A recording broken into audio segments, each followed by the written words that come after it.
My name. There you go, right there. You already know the rest. You don't want no smoke. Don't even try it. Look at the controller though. Anyways, checking in today. What's going on, y'all, man? How y'all Saturday going? It's King and my checking in. Going to make this video about being a subcontractor at Landstar.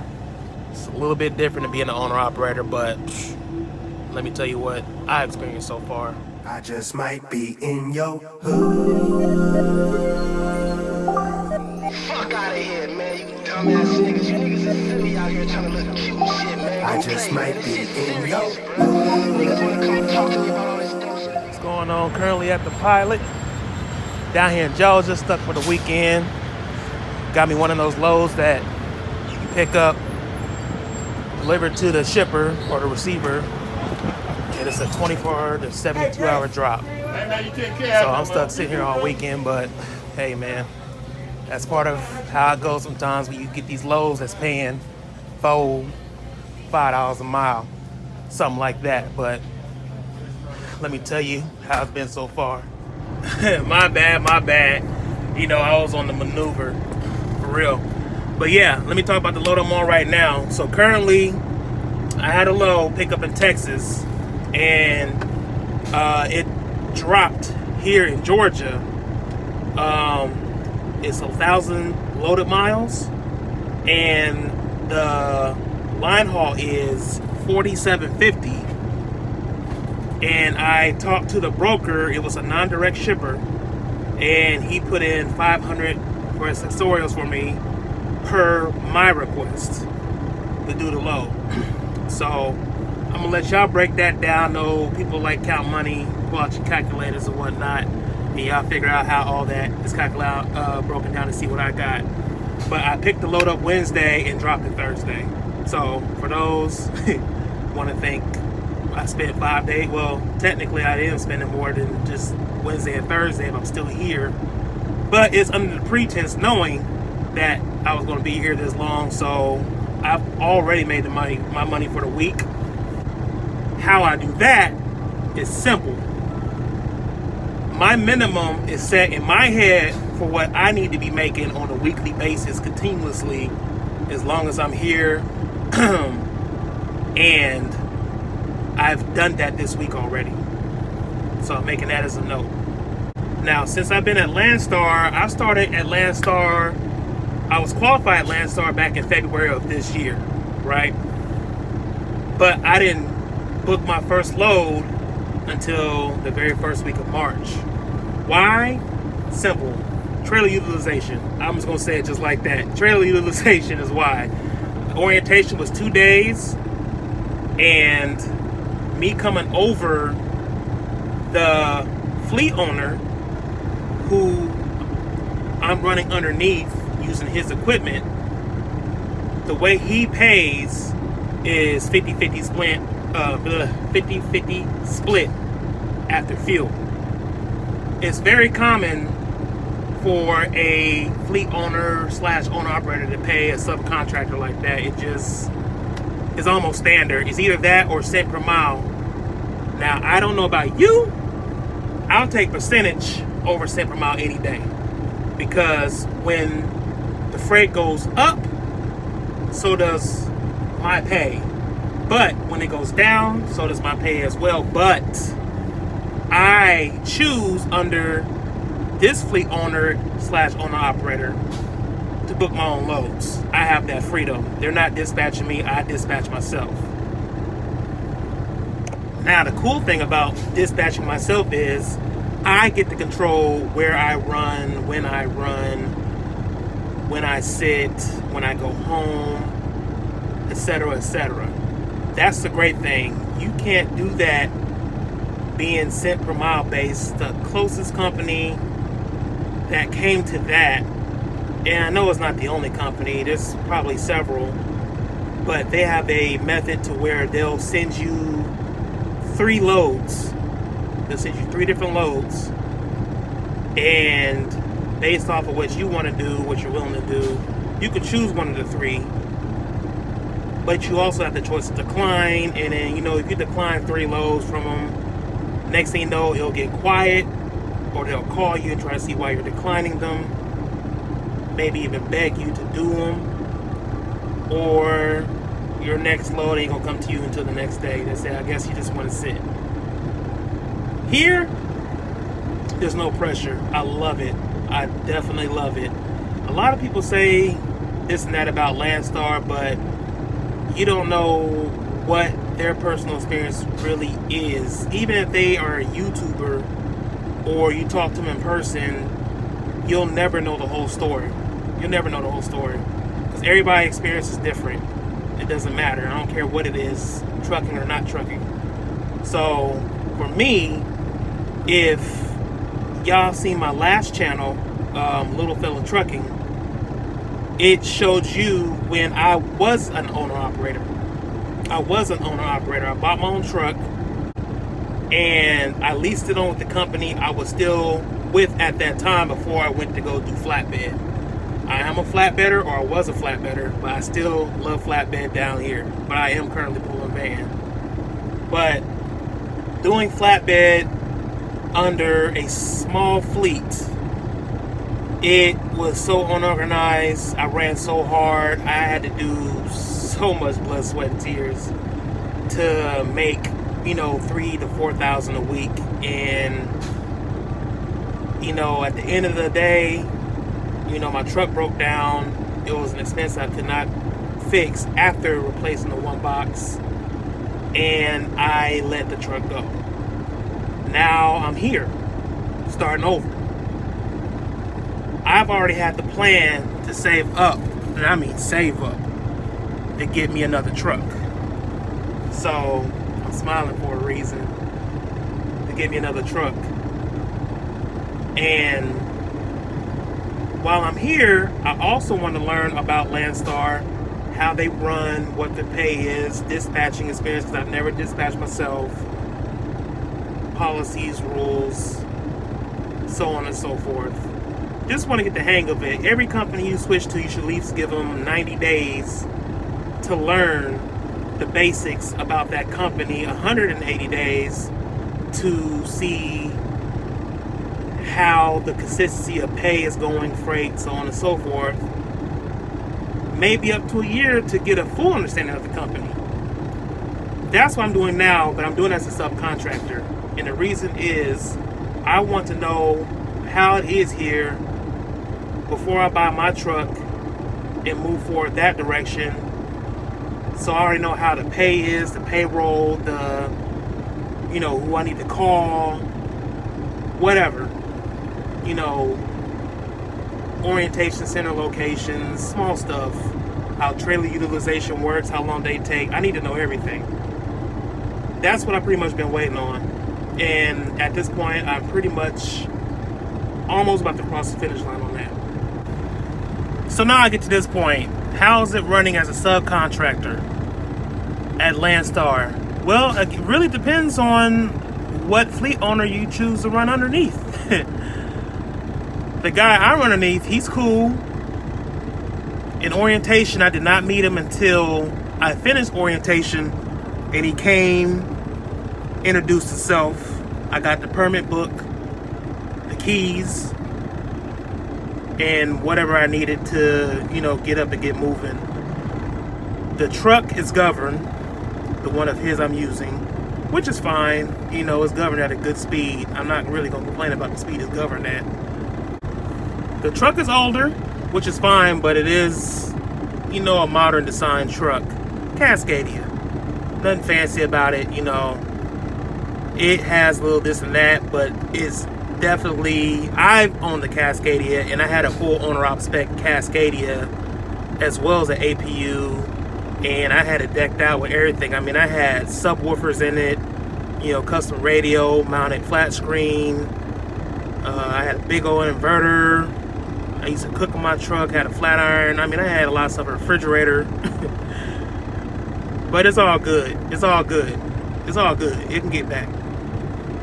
But once I got the truck and the keys, it was really up to trailer utilization to let me know when I was going to get a trailer. Now, it took 3 days to get a trailer, and when I did get a trailer, it was 750 miles away from the orientation center. But they paid me about $500 of fuel to day ahead and get this trailer. Now, where I got the trailer from was Denver, Colorado.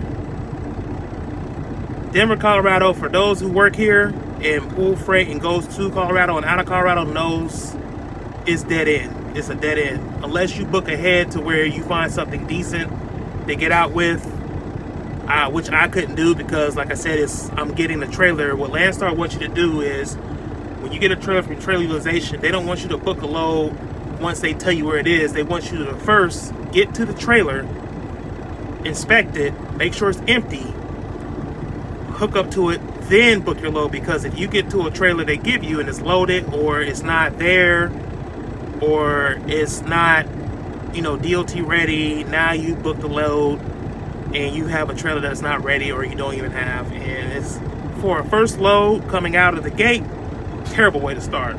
So you definitely want to wait for that. Being in Denver, Colorado, terrible place to start. And if you see, maybe, I don't know, my first 3 videos, I actually got hit at a truck stop in Denver. Somebody backed into the truck and scraped it and broke some stuff, but it's all been fixed and replaced, of course, so that ain't even an issue. And I didn't have to pay for it anyways. One of the benefits of being a subcontractor, it really is, because it wasn't my fault anyways. I parked in a legitimate spot, and I was bobtail. I don't know how he did it, but anywho, moving forward, booking loads has been pretty interesting experience, learning the curve.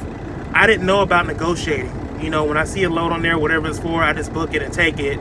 And as I went along, I started to learn that some brokers, the honest ones, will kind of help you when you book a load. Like, let's say a load says $3,000 and it's, 1,500 miles, right? And let's say they're paying you 29 cents for fuel surcharge. If it's a non-direct shipper, you can negotiate that and tell them what you want, especially if it's like hazmat, or it just depends. It really depends.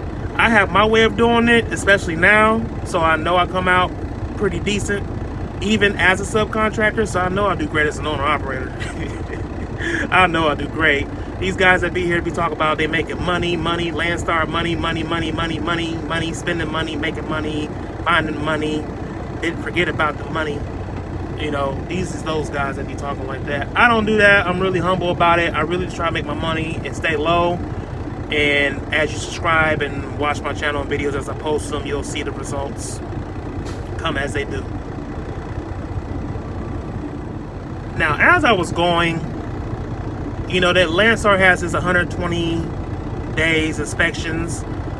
The first one that came around, I was fortunate enough to leave my truck at the orientation center because I actually had something to take care of at the same time.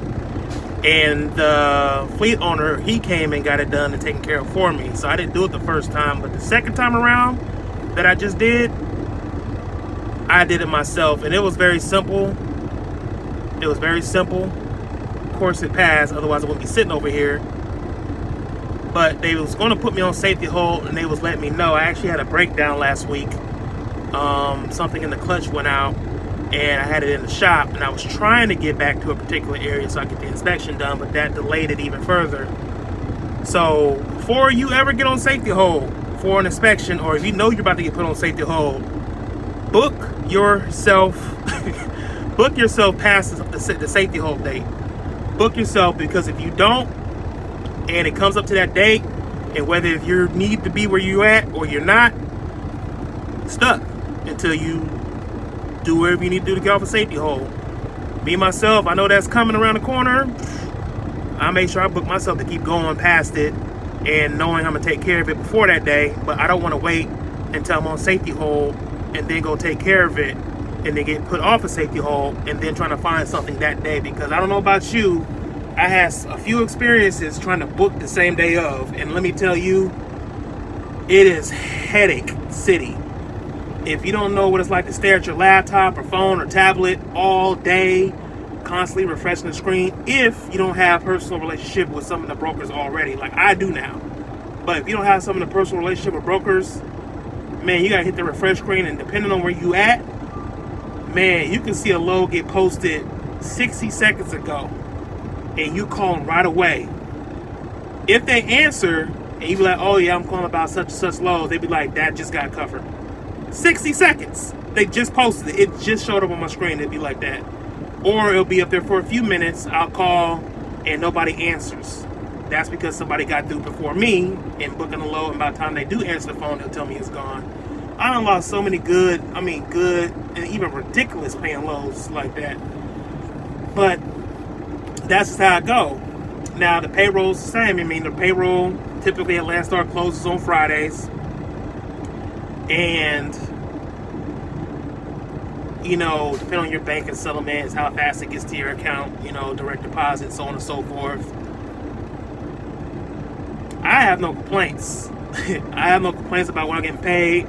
And if I'm doing the math and times it by 2, that's why I'll be being paid as a owner-operator. I'm definitely ready. Definitely ready to get that type of money. But I want to do it right.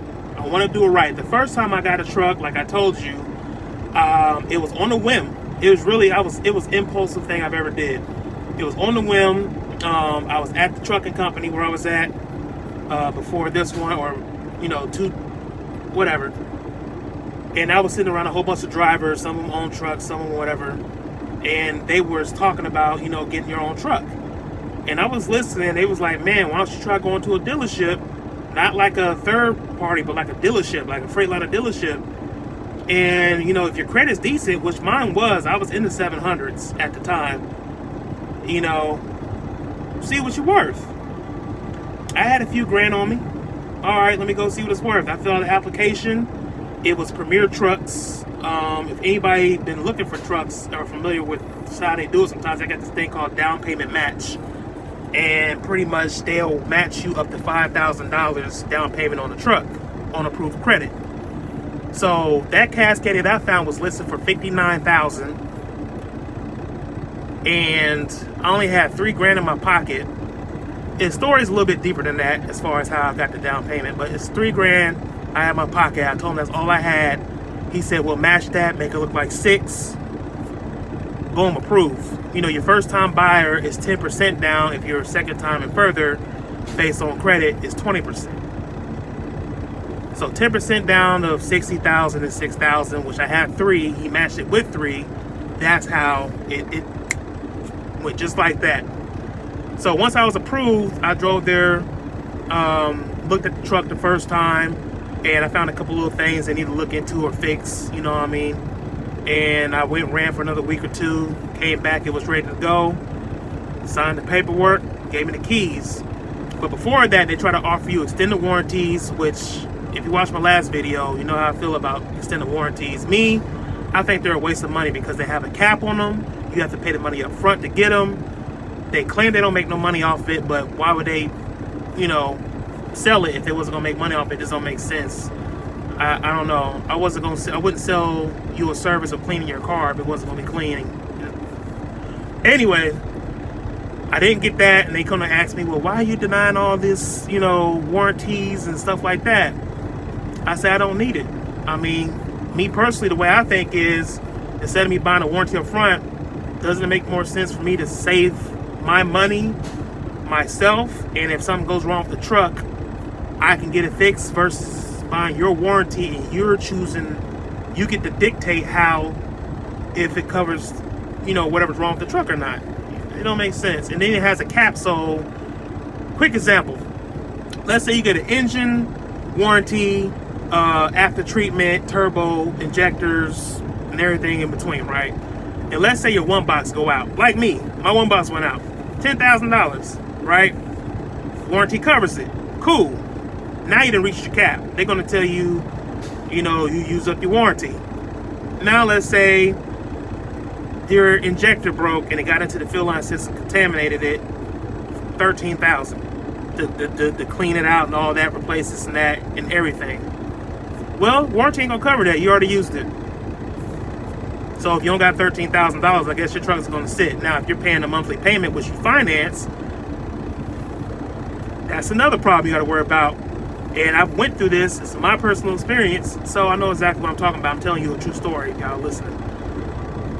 So that's why it didn't work out. So I had to come up with another way of doing it, especially being a second-time buyer and, you know, trying to just do it better, select better, do more research. I mean, really, really do research.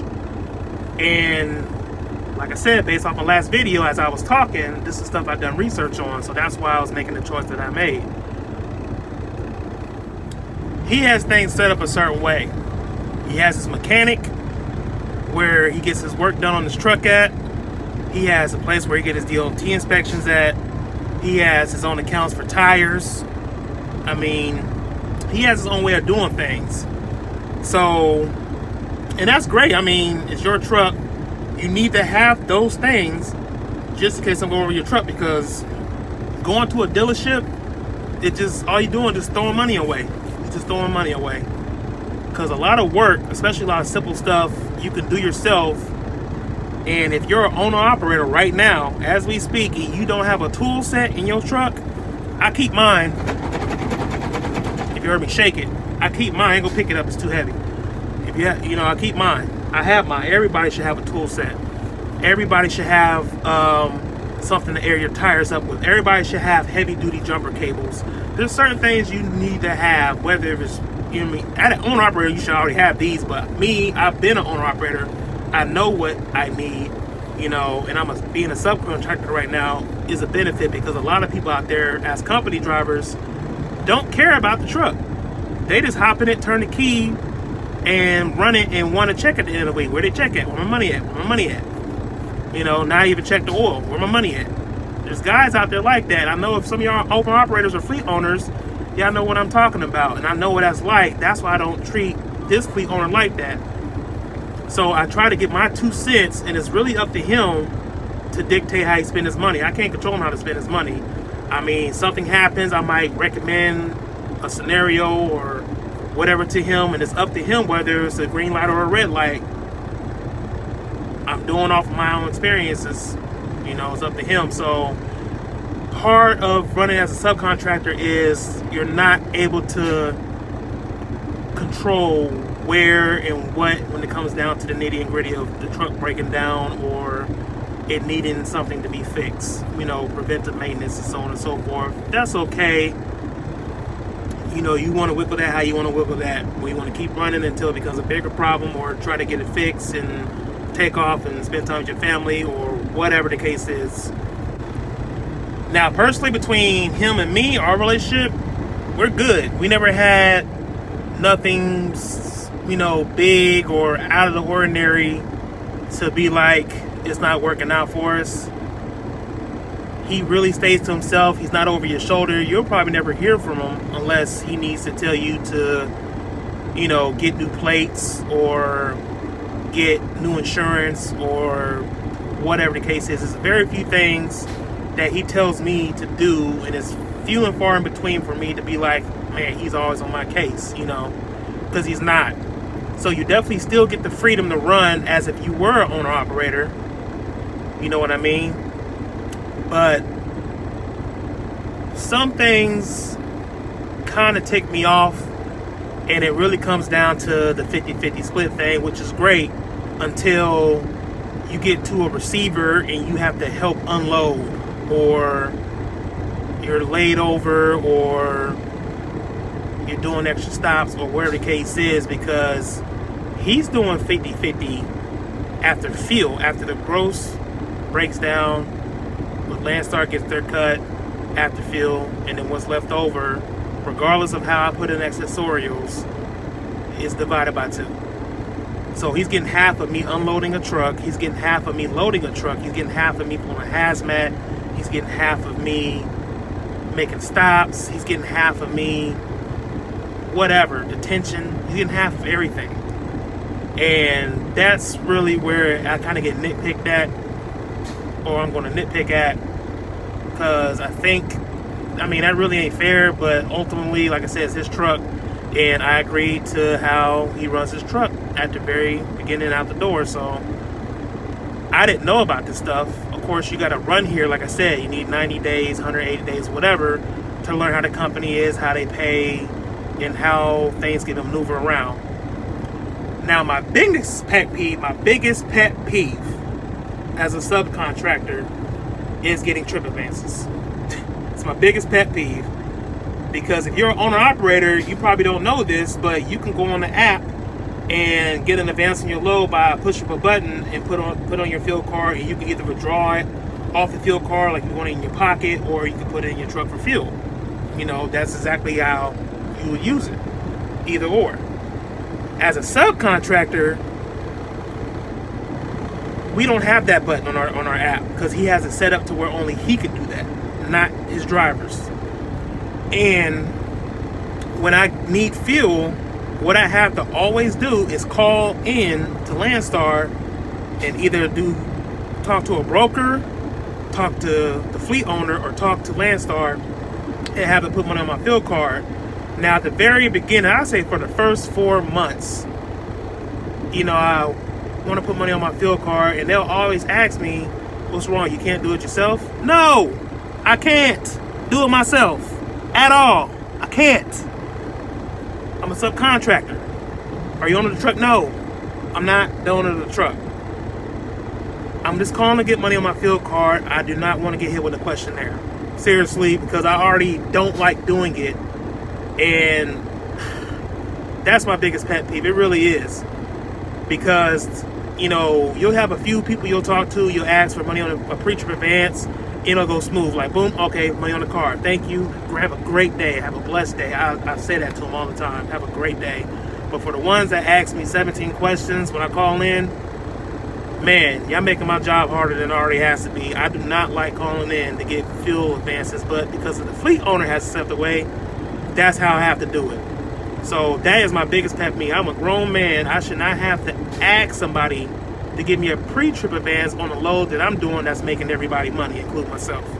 So I've never experienced that at any company. Usually any other company gives you a fuel card. They'll tell you whether it's Love's, Petrol, Pilot, TA, whatever to get fuel at. You fill up there, boom, you just keep going. There's no, I gotta call, put money on my card, do this and that, blah, blah, blah, blah, blah. There's none of that. But here, it ain't either if you're an owner-operator. You just do it yourself. But as a subcontractor, they block that for the sake of you putting money on your fuel card and you taking it off the fuel card to put in your pocket, because he can't split that. I mean, he can, but then he has to go deeper into the settlements and try to figure out what you did with the money, and that's more work on his part, which, I mean, of course, I understand that. If I was a fleet owner, I don't got extra time to be digging to one of 10, 20 drivers of mine to see if they took a $500 pre-trip advance out and put it in their own pocket, or they put it in the truck. I ain't got time for that. So I definitely understand that. I mean, it really I know business is business, but it comes down to, I wouldn't do that. I wouldn't just get a trip advance in my pocket. But hey, he don't know me from a can of paint. He just know I have a CDL and I met Landstar's requirements, and he has a truck for me to use, and I agreed to 50-50 split after fuel. So he gave me the keys. That's just what it is. So other than that, the company is great. The company is definitely great. I like it. Yeah, they got some zero tolerance stuff, or maybe got a little bit of this and that, but hey, if you do everything when you're in correctly, it shouldn't be a problem. One example, I think this is their biggest one, is something called sitting duck. Pretty much parking on the street, highway, side of the road, residential street, all that to them is zero tolerance, right? But if you ever went to a receiver like me, I take it to the door. If I got no time to take it to the door, I don't care where it is, I'm taking it to the door, right? Going to the door. So if I take it to the door, and let's say they're closed, right? And they don't got no on-property parking, it's the street parking. Well, one of the things is, as long as you're not the only truck on the street, Landstar don't hit you like that. But if you're parked in the back of that line, then they care about that, you know, because they have this whole big thing about getting hit from the back or from the front. So that's all you got to do with that is, hey, don't matter what time it is, call safety. Hey man, this is truck number such and such. I'm calling to let you know I'm at the receiver, or I'm out of hours and I'm, you know, on the side of the road. Or, you know, even if you broke down, tell them you broke down. If you pull over because you made a wrong turn and you're trying to reroute directions, do it right then. I don't care if it takes you 2 minutes, because I don't know what it is about Landstar drivers snitching on other Landstar drivers, or the rumor about they get paid to do that, or whatever the case is, but I don't even give them the chance. If I ever get caught somewhere on the side of the road, the first phone call I'm gonna make before I call 911 is Landstar.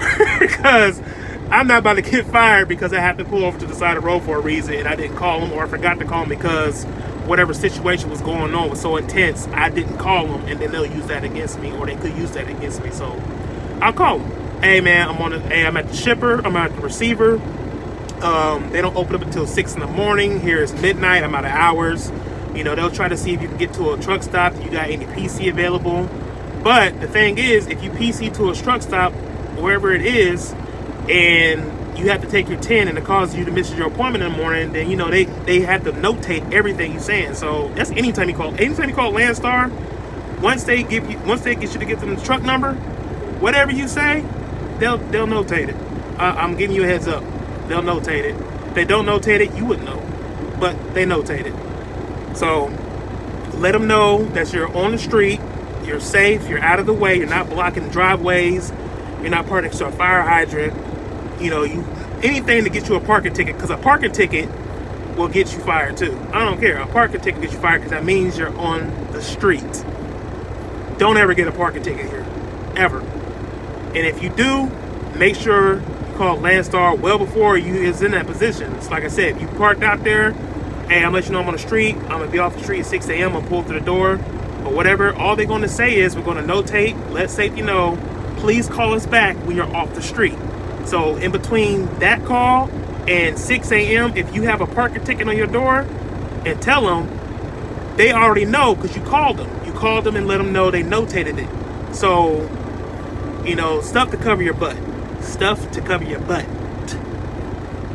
Remember that. So that's all I'm gonna say about this video. There's more to come. I got a lot of stuff in store. So if you haven't already subscribed, comment, shared, whatever the case is, please do so. And I'm out.